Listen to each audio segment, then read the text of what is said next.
अगर दलित समाज कानून को छोड़ दो, बाबा साहब के मानने के लिए छोड़ दे, तो लदमा निवासी जो गुंडा मवाली है वो घूमकर नहीं जाता। तब सभी लोग जो है भूमिहार समाज से थे और पूरा लैस होकर के आए थे। हम उनको कहना चाहते हैं कि ये लदमा नहीं है।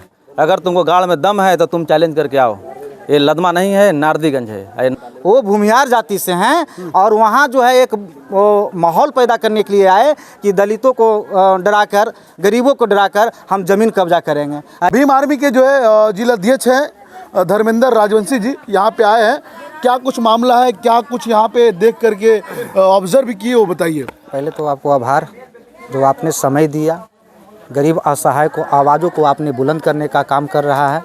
उस स्थिति में जानकारी हुई, हमारी टीम, भीम आर्मी की टीम, नवादा जिला कमेटी, प्रखंड कमेटी जो है यहाँ पर विजिट करने के लिए आई है। कल जिस दिन घटना घटी थी उस दिन भी आई है, लेकिन यह डबल इंजन की सरकार जो है फेल होते ही जा रही है।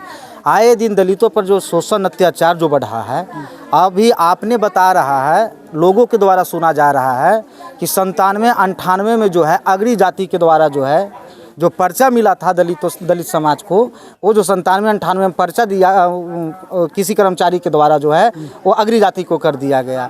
अब बताइए जो धमकी मिल रही है कि जला देंगे, हटा देंगे, मार देंगे, तो इससे पहले भी घटना एक हुई है कृष्णा नगर। वो लदमा निवासी जो हैं, कौन है, पहलवान है, क्या हैं, ये गुंडा मवाली की तरह आए, राइफल और गोली चमका के चले गए। तो उस स्थिति में एक दलित परिवार का जो है अर्जुन रविदास हैं, उनका भी गोली लगा है। तो इस घटना को भीम आर्मी निंदा करती है और भीम आर्मी के झंडा और डंडा मजबूत है। ज़रूरत पड़ेगा तो 1000 घर के बस्ती करने सहायता के लिए हम 5000 24 घंटा यहाँ तैनात रहेंगे। ये कौन लोग थे जो राइफल से लैस होकर के आए और जो है 10-12 राउंड गोली चला के चल गए? कौन लोग थे, कैसे लोग थे उन लोग? ये प्योर जो है गुंडा है। वो लदमा जो बाढ़ जिला के हैं, वो लदमा गांव से यहाँ आए हैं। इनको ये पता नहीं है नवादा जिला है, ये दशरथ मांझी की भूमि है, ये एतवार रजवार की भूमि है, ये महावीर की भूमि है। तो इस स्थिति में यहाँ से अगर दलित समाज अगर मन से चाह जाता तो ये चोर गुंडा मवालू को यहाँ से जाने नहीं देता। जिस प्रकार से वो घटना करके चले गए, ऐसे ऐसे जो घटना किए हैं वो लगातार फायरिंग, अंधाधुंध फायरिंग करके चले गए हैं।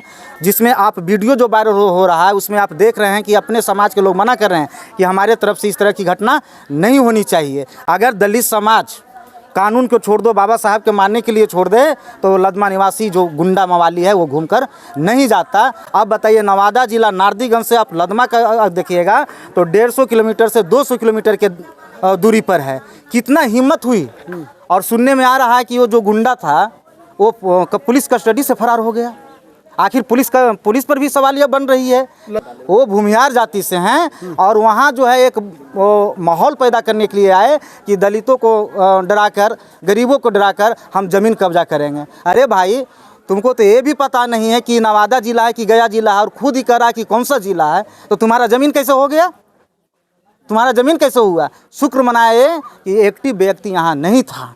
चलिए, चश्मदीद गवाह साहब से एक सवाल और है कि जो लोग और राइफल, डंडा और लेकर आए थे, वो कौन लोग थे, किस समुदाय से आते हैं वो लोग? ये सभी लोग जो है भूमिहार समाज से थे और पूरा लैस होकर के आए थे।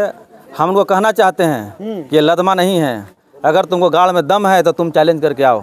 ये लदमा नहीं है, नारदीगंज है, ये नवादा जिला है। चलिए, बाकी सवाल खड़ा तो पुलिस प्रशासन के लोग पे भी होता है कि इस गांव से महज 400 या 500 मीटर दूरी पे पुलिस स्टेशन है और इतना बड़ा वारदात कोई 200-300 किलोमीटर दूरी से आकर के इतना बड़ा वारदात करके चले जाते हैं, और पुलिस की टीम कहाँ रहती है?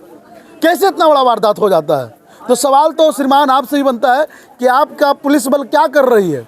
अगर काम कर रही है तो फिर इतना बड़ा वारदात कैसे हो जाता? आप भूल गए कि नवादा जिला के कृष्णनगर गाँव में 32 घरों को जला दिया गया था। क्या हुआ? बेघर हो गए लोग। आज वैसे स्थिति जो है इस गांव में पंडप्पा में भी हो गया है। एक आदमी को गोली भी लग गई है। इससे कौन जिम्मेदार है? बाकी आप क्या सोचते हैं अपनी प्रतिक्रिया हमारे कमेंट बॉक्स में दें।